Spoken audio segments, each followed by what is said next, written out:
Baik, Assalamualaikum warahmatullahi wabarakatuh.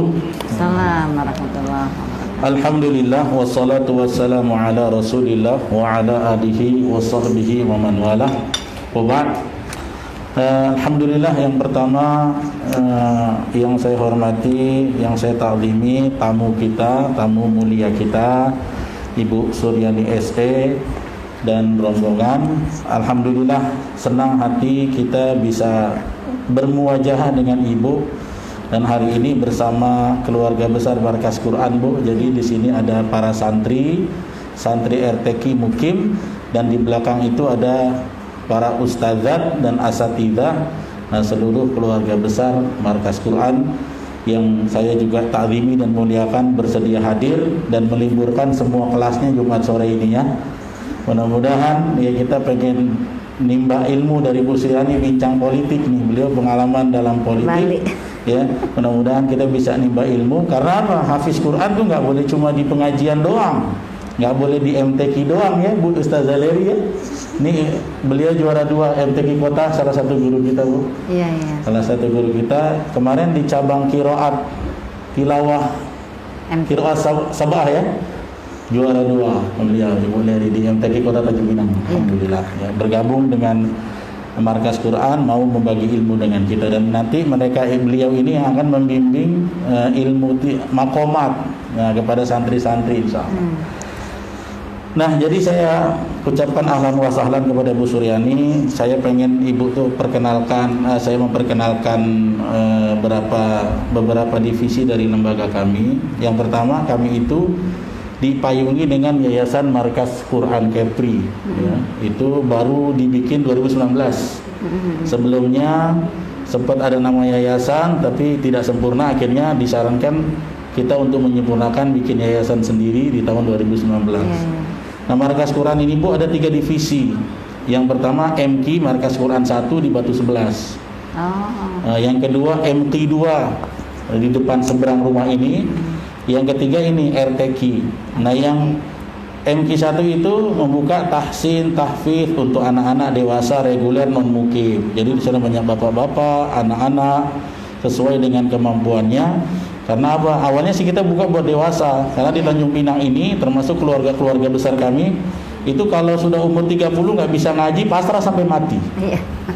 Nah, makanya dari dulu Ustaz bikinlah TPQ. Saya bilang TPQ udah ratusan, tapi untuk yang LTQ tahsin dewasa ini krisis. Saya banyak ketemu di masjid udah tua-tua, bau tanah, nggak bisa ngaji. Jadi mau ngaji di TPQ nggak mungkin sama cucunya ngaji kan, Bu. Akhirnya mereka harus kita sediakan wadah sendiri. Nah, kemudian yang kedua Markas Quran 2, karena jauh jaraknya, ada yang pengen ngaji di daerah kecamatan sini jauh, akhirnya kita dirikanlah yang paling mudah itu. Dan rata-rata pengajarnya adalah para santri yang sudah kafaahnya mencukupi, yang sudah di atas 10 juz, kita abdikan untuk mengajar di situ. Nah, yang ketiga ini awalnya adalah cita-cita dulu ya, waktu berjuang pengen jadi DPR provinsi. Nanti kalau sudah kita jadi seperti Bu Suryani kemarin, kita pengen alokasikan gaji untuk rumah tahfiz gitu kan. Rencananya setiap kecamatan ada 1, jadi 4 kecamatan yang gratis.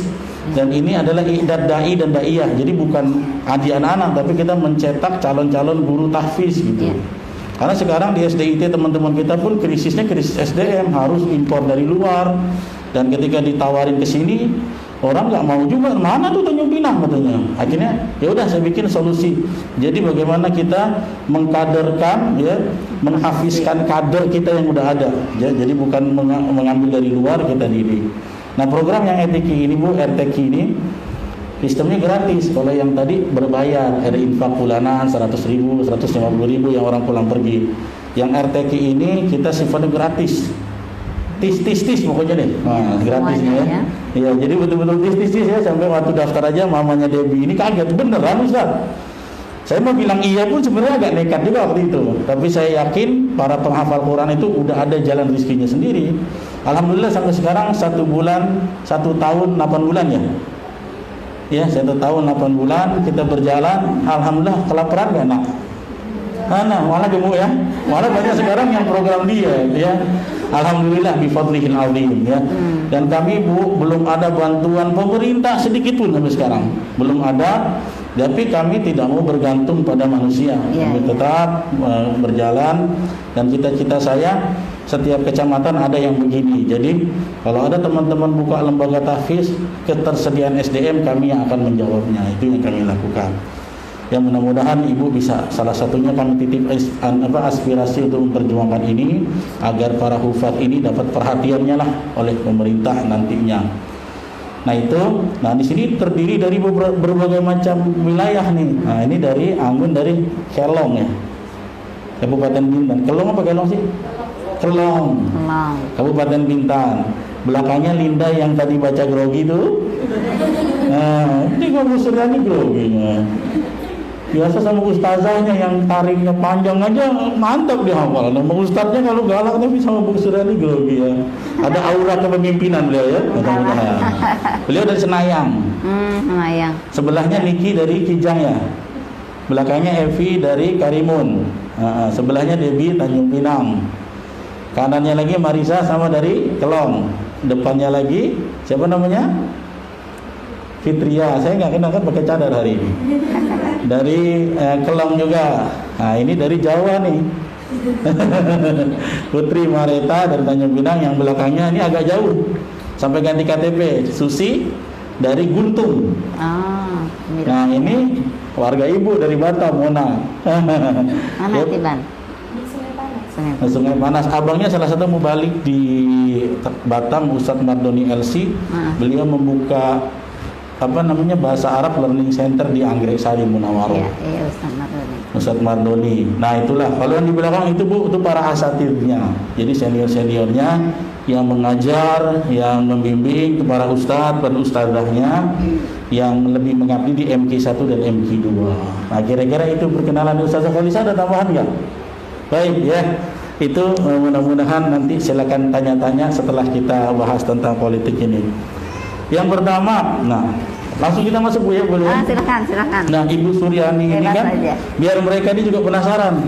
Nah, kami bilang nanti kita mau datang Bu Suryani ke sini. Oh yang ustazah kita itu katanya.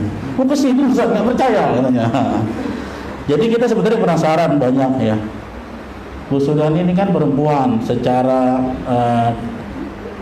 fitrahnya lebih banyak orang menganggapnya perempuan zaman sekarang tuh di rumah ngurus anak, ngurus rumah gitu ya. Tapi rupanya Ibu Suryani yang sudah jalan 4 periode di DPRD itu ya, terjun di politik, dan saya juga lihat di Batam, saya akui ketika saya ke Batam kajian, orang-orang puas dengan apa yang Bu Suryani sudah berikan kontribusi sebagai DPRD. Nah kalau pandangan Ibu Suryani ini tentang politik itu apa sih gitu, kenapa sampai ummahat mesti turun gitu. Nah, gitu. Kira-kira itu yang pertama. Lanjut Ibu. Pertanyaan pertama, buat seorang Ibu Suryani, politik itu seurgent apa sehingga ummahat itu harus andil kontributif dalam segmen itu? Oke. Bismillahirrahmanirrahim. Assalamualaikum warahmatullahi wabarakatuh. Waalaikumsalam warahmatullahi wabarakatuh. Alhamdulillahilladzi arsala rasulahu bil huda wa dinil haqq liyudhhirahu 'ala dini kulli wa kafa billahi shahida. Asyhadu an la ilaha illallah wahdahu la syarikalah, asyhadu anna Muhammadan abduhu wa rasuluhu la nabiyya ba'da. Alhamdulillah, tentu yang paling berbahagia saya ya, berada di antara para hafizoh, para asatizah di rumah tahfiz Quran ini, dan tentu suatu kebanggaan ya berada di antara calon-calon yang nanti membawa, insya Allah membawa bendera para hafiz baik di dunia maupun di akhirat. Dan ini juga yang akan membawa mahkota buat kedua orang tuanya ya nanti di surganya. Amin. Salawat beserta salam mudah-mudahan tetap tercurah pada suatu hasanah kita Nabi besar Muhammad sallallahu alaihi wasallam. Muhammad. Sadriza yang saya muliakan juga beserta istri dan para santriwan, santriwati atau para hafizoh yang di rumah tahfiz Quran ini. Anak saya yang ketiga juga di tahfiz Quran. Di mana? Di Batam. Oh di Batam. Di Pondok Quran. Maunya yang dekat rumah. Dulunya di Baitul Hikmah di Sukajadi, terus sekarang pindah ke Pondok Quran. Itu anak saya yang ketiga, yang akhwat ya Ustaz. Jadi alhamdulillah kalau interaksi dengan para hafiz-hafizah ini memang dari dulu. Teman-teman juga yang udah duluan 30 juz Ustaz. Kalau saya nggak nyampe nih ke hafiz 30 juz. Tapi menuju terus ya Bu, on the way terus ya? Terus on the ya, way jadi 30. kita harus punya cita-cita. Walaupun usia terus merangkak, tapi harus mengazamkan diri kita bisa menghafalkan Al-Quran. Bukan hanya hafal, tapi juga bisa mengaplikasikannya pada kehidupan sehari-hari. Tentu itu yang paling utama. Jadi Ustaz, kembali ke topik kita ya, terkait mungkin beda ya, biasanya para hafiz-hafizah di sini terus menghafal Al-Quran, mengkaji kitab ya. Sekarang barunya bersiasah, berpolitik. Kenapa sih umahat harus terjun ke politik gitu ya? Bahwa Ustadz, kalau saya memahami dalam konteks amar ma'ruf nahi mungkar itu dalam Al-Quran bahasanya muslim muslimat, mukmin mukminat. Bahkan dalam surat At-Taubah ayat 71 disebutkan kan mukmin mukminat ba'duhum awliya'u ba'd. Jadi mukmin, dan sampai disebutkan mukmin yang laki-laki, mukmin yang perempuan satu sama lain itu ba'duhum awliya. Jadi saling menjadi pelindung bagi yang lain, saling ta'awun, awliya dalam apa? Dalam mengajak kepada kebaikan dan mencegah kepada kemungkaran. Bahkan ayat sebelumnya bahwa orang-orang yang menyeru kepada kemungkaran dan mencegah kepada kebaikan juga mereka ba'duhum awliya'u ba'd. Jadi masing-masing menjadi wali bagi yang lainnya, artinya saling bekerja sama. Nah ini yang melandasi Ustaz. Dakwah konteksnya kan seperti itu. Jadi tidak memandang laki-laki dan perempuan. Apakah ada seruan untuk berdakwah tuh untuk laki-laki saja gitu? Gak ada kan Ustaz? Gak ada. Jadi konteksnya ketika masuk ke politik itu bahwa kita ingin membawa al-islah, perbaikan gitu. Dan perbaikan itu bisa dilakukan oleh laki-laki dan oleh perempuan, dan ketemu dengan peraturan di negeri ini yang tidak membatasi itu laki-laki ataupun perempuan, dalam konteks laki-laki dan perempuan bisa maju dalam eksekutif maupun legislatif. Bahkan harus ada di partai itu harus ada presentasi perempuan ya? Ya kalau mengikuti undang-undang ya Ustaz, tetapi konteks kita tidak semata-mata hanya memenuhi undang-undang. Nah memang memenuhi undang-undang harus dalam konteks, karena kalau enggak kita nggak bisa lolos gitu. Contoh pencalegan Ustaz, itu kan ada memenuhi minimal 30%. Walaupun bagi saya pribadi 30% itu tidak harus menjadi suatu keharusan. Kalau misalnya umahat atau perempuan ini mampu 40% pun nggak masalah. Cuma memang ada catatannya gitu ya. Kalau di kami pribadi itu ada catatannya bahwa keluarnya perempuan itu ya tentu tidak boleh melupakan peran asasinya sebagai seorang ibu, sebagai seorang istri. Nah, karena ada dua perannya ini Ustaz. Yang kalau perempuan ini beratnya di situ. Peran asasinya sebagai istri, sebagai ibu, sebagai anak dari orang tua. Sementara kalau keluar itu namanya peran perluasan. Jadi jangan sampai yang keluarnya itu justru mengambil yang asasinya. Ya? Iya. Itu yang saya pahami. Baik ya, itu ya, berarti itu salah satu motif beliau memandang bagaimana politik. Memang di dalam ayat yang namanya syiar, yaitu kalau politisi niatnya dakwah, karena masalahnya hari ini nggak semua begitu Bu. Ya, masalahnya begitu. Tapi kalau ibu kan yang sebagaimana berjuang bersama partai PKS yang memang asas dalam ikhtiarnya adalah diilahi kalimatillah, supaya nilai-nilai kebaikan yang Allah ajarkan itu tegak di muka bumi. Memang itu nggak bisa direalisasikan cuma di rumah tahfiz doang santri, nggak bisa ya, nggak bisa cuma kita ada di majelis-majelis saja ya. Jadi itu memang, dan di dalam ayat memang begitu, ya'muruna bil ma'ruf wa yanhauna 'anil munkar, tapi didahulunya mukminin wal mukminat. Saya pernah ditanya nih waktu pelatihan mubalik, saya waktu itu jadi pengisi, ibu-ibu yang nanya karena dia ketika Ramadan, kalau di Batam kan PMB namanya. Dia diutus, kemudian dia ceramah, tapi nggak boleh sama DKM. Kenapa? Ini wanita nggak pantas di podium. Akhirnya beliau mengeluarkan ayat tadi. Iya. Justru pengurus DKM yang agak jadinya malu. Nah, iya. Atau gini Mbak, karena itu mikrofonnya tuh yang putih-putih ini nih, yang di atasnya tuh. Itu dia. Kalau bisa maksimal ke lurus ya, lurus.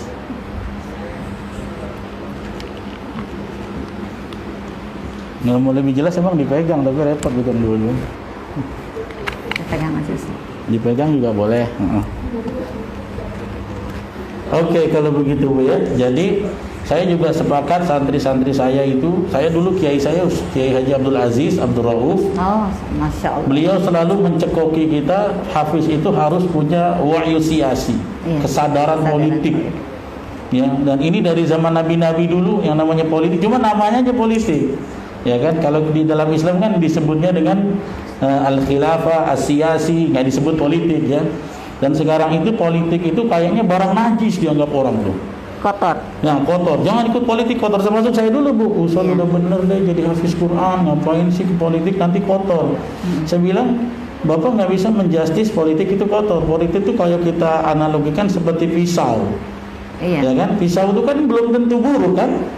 Pisau itu buruk kalau yang mau mengendalikannya penjahat, orang fajir, dibuat ngebunuh, buat ngancem orang. Tapi kalau ibu-ibu solihah, pisau jadi sop ayam, jadi ayam balado, jadi sayur-sayuran kan itu. Itulah politik alat ya untuk kita bisa menegakkan kebaikan. Baik, yang kedua Ibu. Nah, setelah Ibu pertama kali itu kan Ibu DPRD Kepri langsung ya. Menggantikan Pak Riasat Tarika ya. Betul.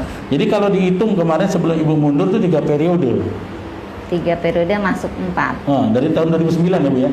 2006 Ustaz. Jadi 2006 lebih lama. periode 2004-2009 masuknya di 2006. Jadi 3 tahun tersisa Pak Ria saya selesaikan. Baru 2009 periode kedua, 2014 periode ketiga, 2019 periode keempat. Iya, jadi tapi kan baru 1 tahun. Iya, tapi udah on the way periode keempat sebenarnya. Jadi Bu Suryani ini anak-anakku sekalian sudah hampir menuju on the way 4 periode di DPRD. Nah, pertanyaan saya Bu, setelah Ibu nyemplung ke dalam gitu kan, nyemplung ke dalam di dunia politik, kesan Ibu apa melihat itu? Ya itu tadi, memang ketika kita mengikuti arus ya kita akan terbawa gitu. Saya selalu memahami begini Ustaz, ada kaidah seorang ulama ya, seorang ustadz lah yang mengatakan yahtalitun walakin yatamayazun ya, berbaur tapi tidak tercampur gitu ya. Jadi kita berinteraksi dengan siapa saja ya, dengan partai manapun, dengan agama apapun kita berinteraksi karena kita adalah makhluk sosial, apalagi di DPRD berbagai karakter gitu ya. Jadi tapi kita tidak mengikuti mungkin hal-hal yang menurut kita bertentangan atau mungkin bukan selera kita lah gitu, sehingga kita berusaha untuk tarikan-tarikan itu kita jaga. Memang kalau mau mengikuti sih gampang, mengikuti tarikan-tarikan namanya juga dunia ya, tapi itu tadi kita memang harus ada sarana untuk saling mengingatkan, harus ada sarana saling mengingatkan di antara teman-teman. Maka saya butuh namanya majelis, kemudian dari sauci para ustaz. Jadi memang justru kita harus, kalau bahasa Ustaz Abdul Aziz, kita yang mensibegoh ya. Iya. Kita yang mewarnai, jangan sampai kita terwarnai. Itu harus pakai misi memang Ustaz. Iya. Jadi ketika kita diamanahkan dimanapun, di eksekutif, di legislatif atau dimanapun, kita harus punya misi. Misi kita apa sih di situ? Jangan sampai kita hanya mengikuti arus tadi. Udah jadi ini yang ikuti arus, kebanyakan orang seperti ini ngikut. Kebanyakan padahal kan dilarang kita seperti buih ya. Iya. Ya, dan Al-Quran juga dilarang kalau kamu ikuti kebanyakan manusia, yudilluka an sabilillah. Iya. Kamu ikutinya orang-orang begitu kok, udah biasa ngikut arus, akhirnya menyesatkan dari jalan Allah. Nah, berarti tentunya kalau pengen berada di posisi seperti itu, di arus yang bukan cuma arus baik, harus punya fondasi kuat dong Bu ya. Betul. Pengajian gitu ya. Nah, salah satunya tadi saling mengingatkan tadi. Iya. Tawasul bil haq, tawasul bis sabr ya. Ya, jadi setelah lama Bu Suryani tenggelam berkecimpung dalam dunia politik. Kalau tenggelam nanti nggak ini lagi. Kalau tenggelam nggak balik lagi ya, berkecimpung di dunia politik. Kesannya memang harus punya komunitas yang saling mengingatkan, harus punya fondasi yang kuat.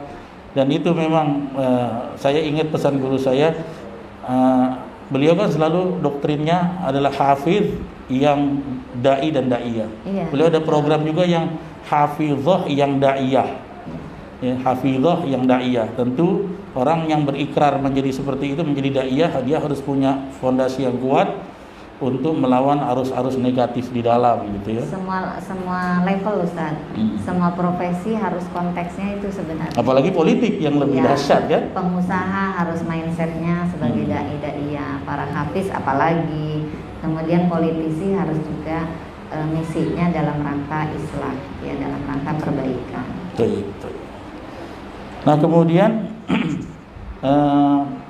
saya pengen tahu dan teman-teman mungkin para santri, apa sih yang inspirasi apa Ibu sampai sekarang bertahan berjuang di dunia politik yang tidak semua umahat mampu dan mau untuk terjun ke situ gitu.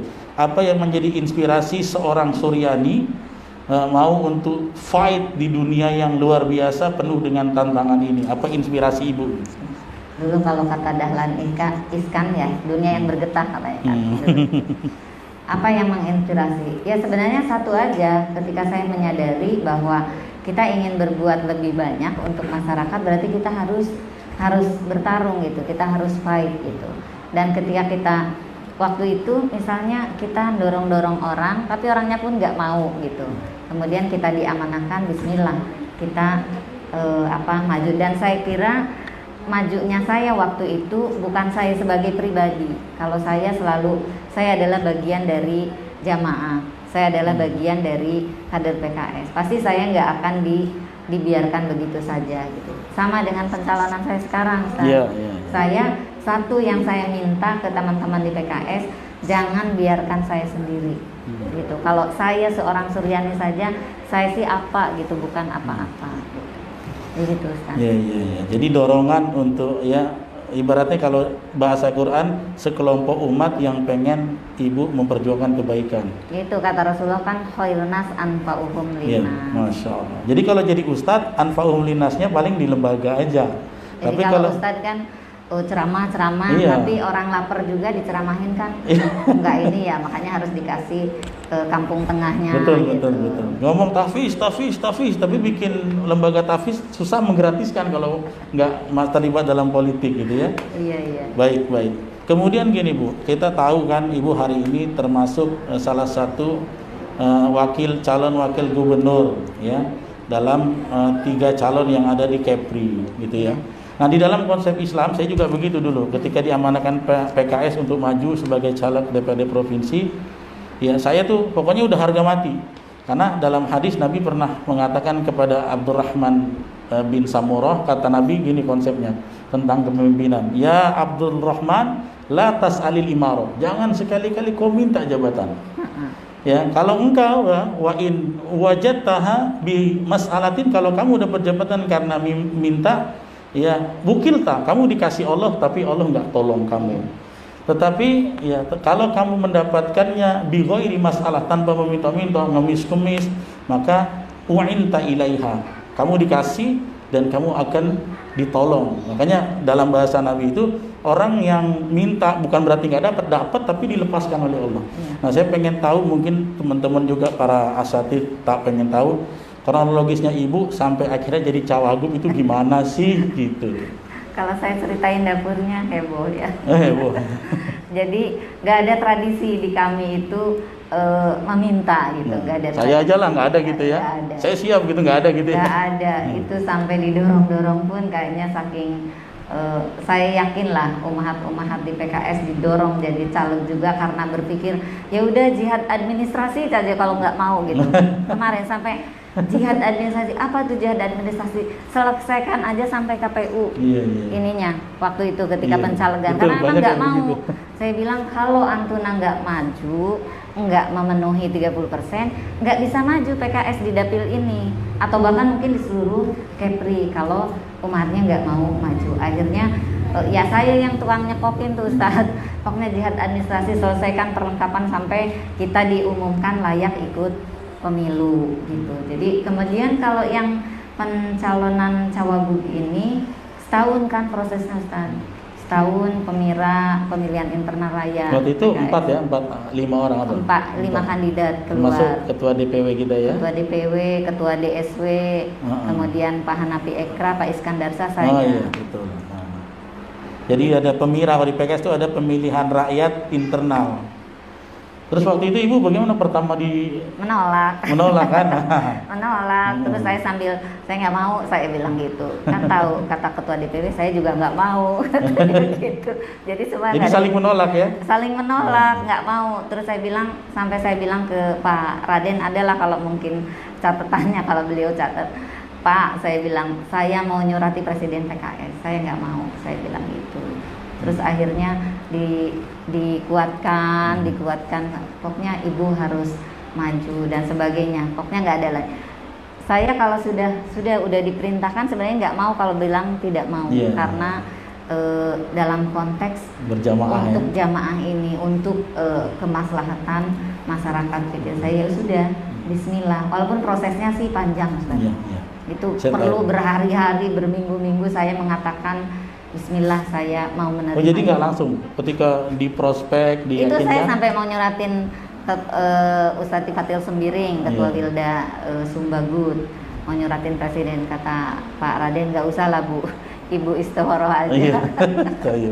Nah jadi begitu teman-teman, dan saya juga belum tahu nih, jujur aja baru tahu hari ini, dan tapi saya sudah duga karena dulu Kiai Abdul Aziz kan sempat jadi DPRD DKI. Iya. Kemudian bilang sama santrinya, saya bikin surat ketidaksediaan. Jadi begitu sampai dipaksa-paksa. Inilah saya salutnya dalam proses dalam pengusungan PKS itu memang sesuai dengan sunnah. Berarti kayak Bu Suryani ini kronologinya adalah memang didorong. Maka kalau memang posisinya sudah didorong, sudah oke, harus berjuang all out, dan itulah mudah-mudahan perjuangan ibu uinta ilaiki ditolong oleh Allah Subhanahu wa taala, karena memang datangnya ibu sebagai calon wakil gubernur itu min ghairi masalah, tanpa ada minta musuh-musuh. Sementara ada calon yang tubruk-tubrukan supaya dapat aneh aja kan gitu. Nah, itu kalau begitu kayaknya nggak ada deh yang begitu di PKS nggak ada ya. Oke, santri atau para asatid kalau ada yang model gitu jauh-jauh.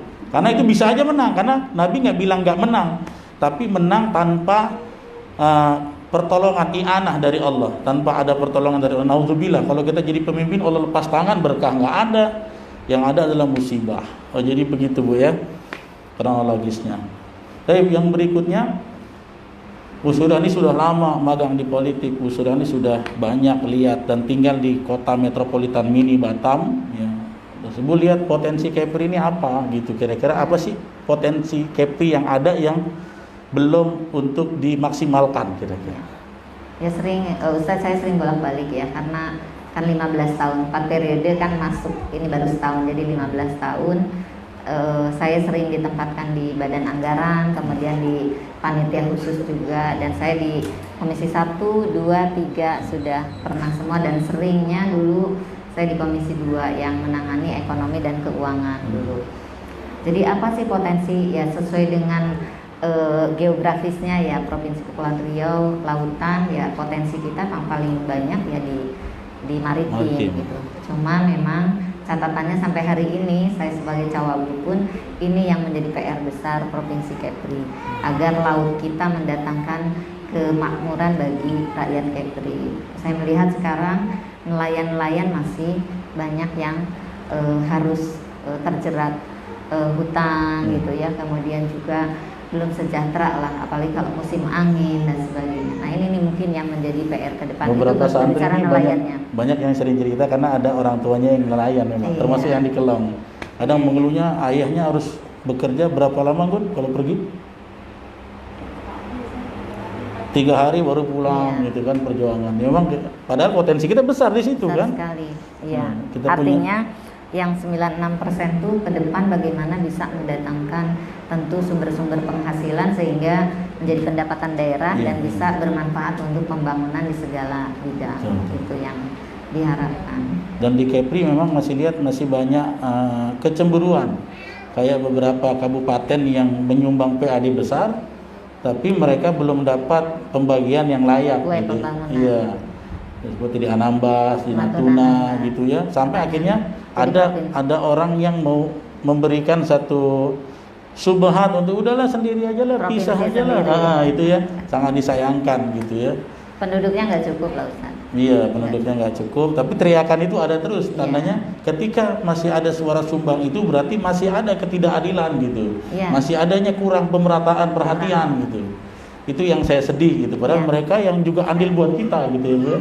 Salah satu mungkin yang gimana tentang itu Bu Suryani? Jadi yang pertama yang harus dituntaskan adalah konektivitas ya, antara kita kan memang negeri maritim, otomatis yang harus dikuatkan juga adalah transportasi air dan udara. Kita akui untuk menyambungkan ke Natuna, Anambas itu perlu konektivitas yang luar biasa di tengah kondisi alam yang kalau udah musim angin kan bisa ombaknya bisa sampai 3 meter sampai 6 meter kalau di Natuna, Anambas. Jadi otomatis kapal laut tidak bisa. Otomatis harus ada solusi lain yaitu pesawat. Dan kita tahu sekarang pesawat pun terbatas ke Natuna, Anambas. Dan saya kira ke depan ketika akses ke sana ataupun konektivitas ini bisa lebih lagi ditingkatkan, dia dari berbagai potensinya bisa dimaksimalkan, Ustaz. Sekarang memang kapal pelni juga alhamdulillah sih sejak pemerintahan Pak Sani dulu kapal pelni kita udah beberapa yang sudah jalan ya dari Bintan ke Natuna, Anambas, dan insya Allah yang terbaru itu dari pelabuhan Roro di Tanjung Uban itu melalui Kalimantan kemudian sampai ke Natuna. Jadi keliling dari Bintan ke Kalimantan. Jadi agar akses perdagangan juga hidup bisa ya. Hidup gitu ya. Nah itu. Baik, jadi kami juga mengharapkan Pak Isdianto di akhir-akhir sebelum mencalonkan diri, beliau berjuang, tapi kalau semuanya perjuangan Bu Suryani dimudahkan Allah, mudah-mudahan banyak suntikan aspirasi dari Bu Suryani bisa menyempurnakan, melanjutkan pembangunan beliau yang mungkin masih banyak yang belum terrealisasi, masih banyak. PR, iya. Jadi harus ya karena sendiri juga Bu nggak ada wakilnya tuh. Iya. Jadi kurang ya. Kalau ada wakilnya baru 2 bulan kan sebagai sangat singkat. Belum bisa diukur lah sekarang ini ya. Iya. Belum layak kita mengukur. Sebelumnya PLT kan banyak kebijakan yang tidak bisa Betul. Sama kayak pemain bola, Bu. Pemain bola tuh ada namanya dia main terus ada skor ranking pertandingan. Iya. Kalau baru main 10 menit belum bisa dihitung tuh berapa seperti itu ya. Benar. Itu yang Ustaz suka bola tuh kan. Iya. Baik Ibu, kira-kira itulah ya teman-teman, nanti silakan yang mau tanya sama beliau, kita masih ada waktu sampai jam 5. Nah kami terakhir berharap di Tanjung Pinang ini Bu, yang namanya dunia pendidikan Al-Quran agak ketinggalan. Jadi waktu itu saya ingat Pak Nurdin pernah kumpulkan 1000 hafiz. Ini bukan waktu itu masih memimpinnya 1000 hafiz di Tengku Putri. Iya. Ala kuliah, tengok dari Batam berapa? 600. Dari Karimun 250.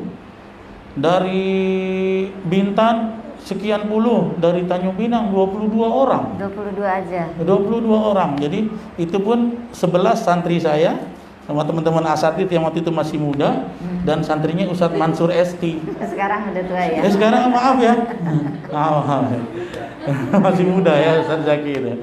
Jadi waktu itu santri kami sama saya sama isi RTQ belum ada waktu itu kan. Jadi kami diinapkan oleh Pak Nurdin di Hotel Harmony One. Jadi 2 hari hasilnya orang bergamis, orang bercadar, para hafiz Quran 2 hari makan bebas. Nah itu yang saya sedih juga, dari total 1000 itu masih banyak orang luar jadinya gitu. Jadi orang luar yang di-hire untuk jadi imam di sini. Nah, itu yang jadi saya yakin kayak salah satu ada pusat Pulau tahfiz di Penyengat, sudah di beberapa kawan-kawan kita. Saya ingin titip aspirasi Ibu, tolong perhatianlah sama kami nih yang di dunia pendidikan Quran ya, yang seperti RTQ. Kami pengen membina tanpa harus menyulitkan umat dengan iuran gitu. Tentunya kita butuh pemimpin-pemimpin yang peduli. Ini kami support, kalian bina saja gitu.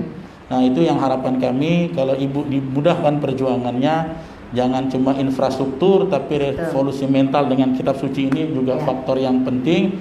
Mudah-mudahan Ibu bisa jadikan ini salah satu asas perjuangan ya dari kita. Dan terakhir silakan closing statement dari Ibu. Saya sepakat Ustadz, ya tadi Ustadz sampaikan bahwa pembangunan di Provinsi Kepulauan Riau ini jangan hanya bertumpuk pada aspek pembangunan materi, tapi juga pembangunan SDM-nya, baik itu dalam konteks SDM integritasnya, kemudian juga dia yang memiliki karakteristik, memiliki kalau di Islam adalah generasi Qurani atau memiliki muasofat. Saya kira ini yang paling penting ya di antara pembangunan-pembangunan yang ada. Artinya ada keseimbangan antara pembangunan materi dan pembangunan imateri. Jadi terjadinya keseimbangan Ustadz. Jangan sampai cuma kalau saya melihat memang mungkin alokasinya masih besar ke pembangunan ini ya, pembangunan fisik gitu ya. Dan tadi menarik Ustadz sampaikan cita-citanya satu kelurahan ya, satu kecamatan satu. Oh, bukan satu kelurahan ya. Belum sanggup. Kalau saya pengennya realistis dulu. Bukan, maksudnya ini bagus gitu untuk program ke depan gitu ya, Provinsi Kepulauan Riau yang menjadikan Bunda Tanah Melayu salah satunya sebagai Bunda Tanah Melayu yang religius gitu ya. Tentu untuk konteks yang agama Islamnya tadi memperbanyak rumah, salah satunya adalah dai-dai yang hafizo gitu ya. Jadi dia sebagai hafizo, sebagai hafiz, tapi juga memiliki karakter dai gitu. Saya santri saya juga, saya nggak kekang, pokoknya 30 ini kan mereka pasca SMU. Jadi sebelum kuliah hafalin dulu, selesai setoran. Saya itu mau kuliah di mana, Ustaz cari jalan yang bisa beasiswa gitu. Mau jadi dokter, mau jadi ahli apa saja, saya nggak apa-apa. Yang penting basic Qurannya udah kuat gitu. Saya sepakat sekali. Saya nggak mau semuanya hanya jadi ustazah saja, enggak. Sepakat Ustaz. Saya kalau dengar cerita-cerita para pejuang di luar ya, terutama di bumi Ambia ya, di Palestina, mereka ada dokter anak, ada insinyur, tapi basicnya adalah hafiz-hafizoh. Itu yang mungkin harus diterapkan oleh rumah tahfiz Quran ini. Basicnya dulu sampai 30 juz sudah mungkin memahami, terus mau jadi apapun pengusaha tapi basicnya memang sudah kuat di Al-Quran. Nah, ini harapan kita, jadi nanti masuk jadi politisi pun sudah memiliki background. Kalau godaan tuh bukan hanya di dunia politik gitu, di rumah saja pun banyak godaannya gitu ya, mungkin godaan waktu luang juga dan sebagainya. Tapi intinya dengan background itu kita bisa kuat dalam menjalankan profesi apapun. Saya kira begitu. Iya, oke. Demikian kira-kira bincang politik kita. Mudah-mudahan teman-teman asatidah, ustadzat dan para talibat semua bisa kenal dengan Ibu Suryani. Kita doakan agar beliau perjuangan ini dimudahkan. Kita yang mungkin hanya secuil dari bagian Kepri ini menitipkan sedikit harapan dan aspirasi karena di Kepri ini di Penyengat itu ada Quran tulisan tangan tuh karya anak Dabo itu Bu. Ulama yang diberangkatkan ke Mesir oleh Kesultanan dulu pulang nulis Quran yang dipajang di Penyengat. Maka saya yakin Kepri ini bisa kembali menjadi tanah gurindam yang akan mengeluarkan banyak ahli-ahli Quran di sini, tentunya dengan kerjasama semua. Demikian Ibu, kami doakan. Selanjutnya mungkin untuk saat ini kita tutup podcastnya, dan nanti kalau ada yang ingin bertanya diskusi ringan dengan Ibu, kita kasih waktu sampai jam 5-an ya. Iya. Oke, demikian. Terima kasih. Ya, assalamualaikum warahmatullahi wabarakatuh.